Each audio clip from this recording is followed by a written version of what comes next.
Okay, how we doing there, students? We're going to start with sort of flipping through chapter 10, and we're going to have a little narrative by myself to tell you what's going on here and what we think of that. So this is going to be an interesting segment, something neither one of us have done, actually. So I'm going to go ahead and produce some little videos and put them online, and then we'll take each video, and as we go, we'll do questions from each video is kind of my thought. I'll talk for a little while. I'll sort of sum up the book and tell you what I think and some of my experiences and et cetera. And then we'll go from there. That's kind of my thought. So you guys will post your questions on probably each one of these videos, unless it's just a strict how-to narrative, which if you have questions, that's fine, and if you don't, then that's fine too. So we'll figure it out as we go along. We'll get more specific as we go along. So biggest thing to remember that we always talk about, right, is when it comes to emissions, the government and the air quality and gas mileage. All of that stuff has to go together because that's what the legislators say.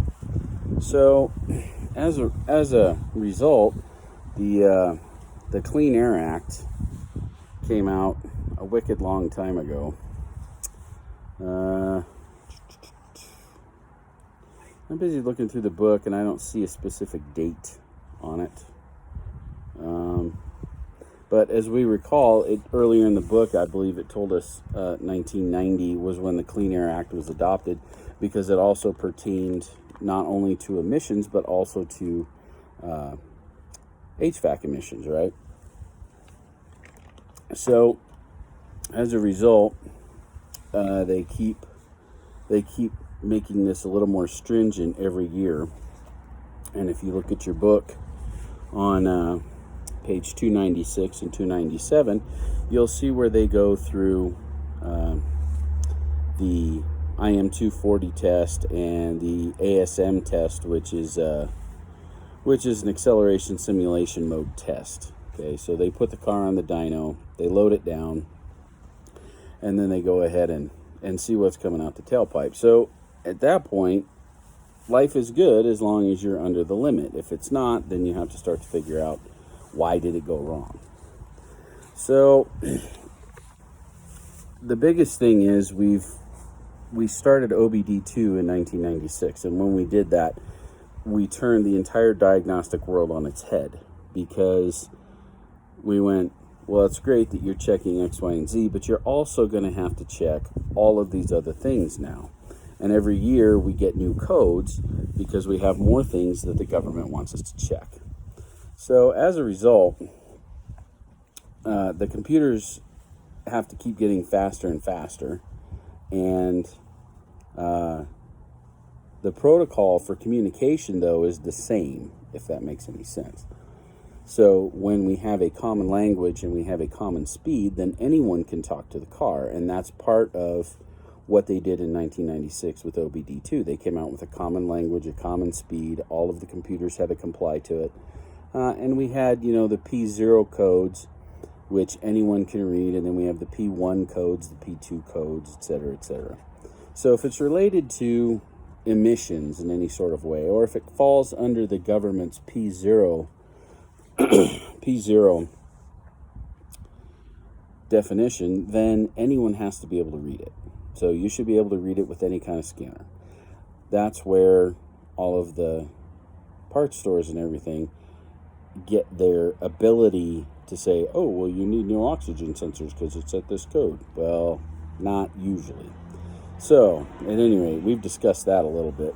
But at any rate, they kind of start off with inspection maintenance, the IM 240, right? So we use a road dynamometer, and the whole reason they call it IM is inspection maintenance test 240. Well, 240 stands for 240 seconds.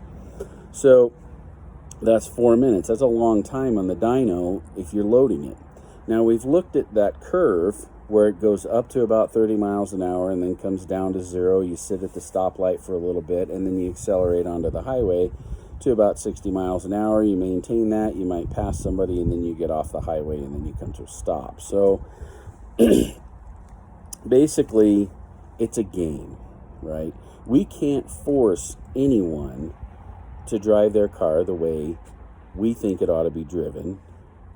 So we still have to give them that option for power. So what happens when people do jackrabbit starts from stoplight to stoplight? Well, they go ahead and violate the emissions code. However, that's freedom of choice, and we can't interfere on that. So we can only drive the car on the dynamometer the way the test was designed to work, and that's what we can measure, because that's what the government says the car has to pass for. So, at any rate, they say passenger cars are responsible for 17.8% of the total hydrocarbon emissions, 30% of the total carbon monoxide emissions, and 11% of the oxides of nitrogen emissions. So, they say, let's see, after 50 years of emissions regulations, these figures remain staggering. So they mean that's a whole lot of it. So, at any rate, sorry, the dog's visiting. At any rate, what happens is they keep putting more stringent emission standards out there. And the other thing that they do right along the same time is they go, oh, well, you have to go ahead and increase your fuel economy. Well, here's one of the biggest things to remember. It takes power to move weight. Okay? Now, they keep lightening up cars. They keep finding new ways to drop weight, right? They make transfer cases out of magnesium and things like that, right? They also have gone to high boron content steel when they manufacture these cars.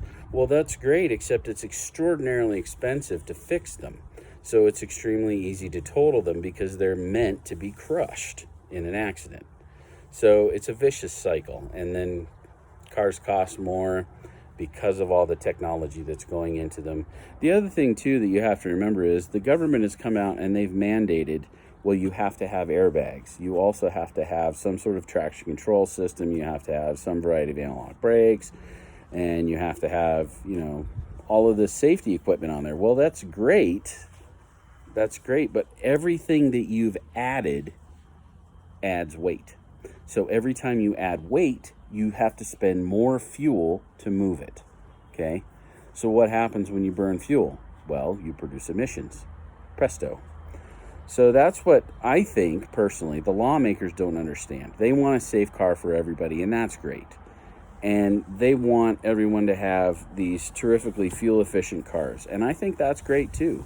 The trouble is that at some point, you're going to have to either compromise size or weight or something of that nature in order to get all of those things to come together. Because, their newest thing is, oh, well, we want an electric fleet. Okay, great, but where does electricity come from? Well, it doesn't come for free. So there are only a couple of options. So we've talked about series and parallel hybrids, right? So a series hybrid runs a generator that charges the battery and moves the motor module, right, to propel the car down the road. Okay, well, that's fine, but you're still burning fuel to do that, aren't you? Now, if you've got a parallel hybrid, then we have the engine helping the motor module and powering the generator module to push the car down the road. That's great too, okay? Both of those are wonderful. So our only other option is a plug-in EV car. Well, a plug-in EV car gets its power from the coal plant, doesn't it? So if you get power from the coal-burning power plant, have you really changed the emissions very much? That's something that I would like to look up and find out, quite honestly. So, but more and more people are inhabiting the earth every day, it seems anyway, unless you millennials decide not to have kids. So if that's the case, then that's great, and the demand on all of those power plants will fall some. But it doesn't stop the fact that there are still millions and millions and millions of homes across the U.S. that need power. So unless we're going to solar, which that carries its own whole bank of problems itself, right? Because the sun's not out every day. I mean, not in a functional sort of way, I guess. And then you have to be able to put that power somewhere. I've done some research on that, and what's interesting is they're actually taking hybrid batteries and they're recycling them. And what they do is they take the batteries and they hook them up to the solar in your house, and then the battery packs that they build go ahead and run the house overnight because there's not much demand, et cetera, et cetera. So at any rate, then they charge again in the morning. But can they charge a car? I don't know. I'm not sure. And my thought is, if you're only recycling a car battery to run the house, then at that point, is the load capacity enough to charge an electric vehicle? And that I'm not sure of. So I want to do some more research into that and try to find the answer to that question. So at any rate, I digress. It's an interesting conversation, and it tends to go in a spiral. So it's very interesting to see all the pieces in the machine here.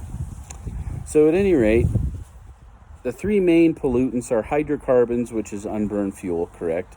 Carbon monoxide, which is partially burned fuel, and oxides of nitrogen, right, which are formed when the 78% nitrogen that makes up our air combines with some of the oxygen molecules that are already in the combustion chamber above 2,500 degrees Fahrenheit. So as time has gone on, what happened was we had these, back in the 60s, we had these supercars. They weren't supercars of the variety that we have now, but they were high output engines, they were high compression, they were modern, go fast Challengers and all of that stuff, right?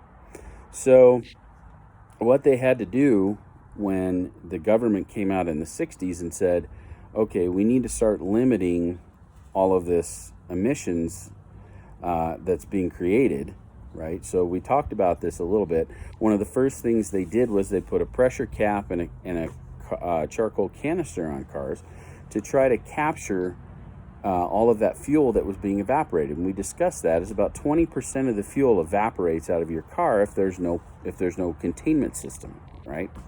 So that was very important. The other thing too is we used to just vent the crankcase vapors to the atmosphere, and diesel engines up until 2003 still did.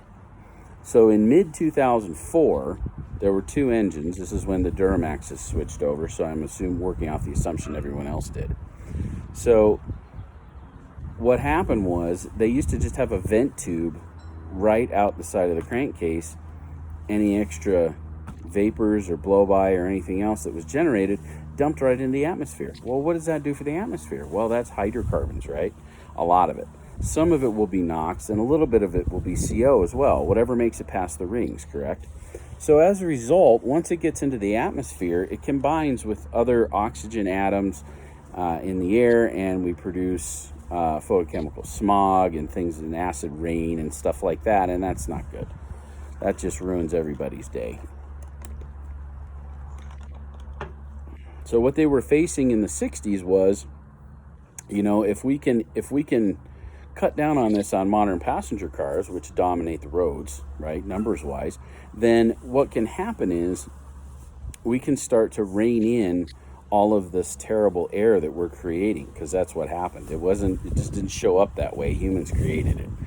So at any rate, what happens is they start putting these emissions devices on vehicles. And the other thing they had to do too to stop the formation of NOx, because this was actually before EGR valves and systems, right?